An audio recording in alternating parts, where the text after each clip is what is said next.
ഒരു രാജാവിന്റെ മുന്നിൽ വെച്ച് സ്ത്രീകൾ തങ്ങളുടെ സ്വർണത്തെ ഉപേക്ഷിച്ച കഥ നിങ്ങൾക്ക് അറിയാമോ?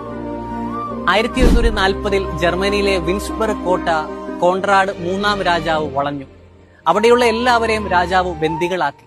കൂട്ടത്തിലുള്ള സ്ത്രീകളെ കണ്ടപ്പോൾ രാജാവിന് തന്റെ അമ്മയെ ഓർമ്മ വന്നു. അവിടെയുള്ള സ്ത്രീകൾക്കായി രാജാവ് ഒരു ഓഫർ കൊടുത്തു. നിങ്ങളുടെ തോളുകളിൽ വഹിക്കാവുന്ന ഏറ്റവും അമൂല്യമേറിയ വസ്തുക്കളുമായി നിങ്ങൾക്ക് ഈ കോട്ടയിൽ നിന്ന് രക്ഷപ്പെടാം. സ്ത്രീകൾ ആരും തന്നെ കോട്ടയിലെ വിലയേറിയ വജ്രക്കല്ലുകളോ സ്വർണ്ണ നാണയങ്ങളോ എടുത്തില്ല. മറിച്ച് അവരുടെ തോളുകളിൽ അവർ വഹിച്ചത് അവരുടെ സ്വന്തം ഭർത്താക്കന്മാരെയായിരുന്നു. ആ കോട്ട ഇപ്പോഴും കാസിൽ ഓഫ് വൈഫ്ലി ലോയൽറ്റി എന്ന പേരിൽ അറിയപ്പെടുന്നു. സ്വർണമോ സമ്പാദ്യമോ അല്ല ഈ ലോകത്തിലെ ഏറ്റവും വലിയ നിധി എന്നത് ബന്ധങ്ങളാണെന്ന് വിൻസ്ബർഗ് കോട്ടയിലെ സ്ത്രീകൾ ലോകത്തോട് ഒന്നടങ്കം വിളിച്ചു പറഞ്ഞു.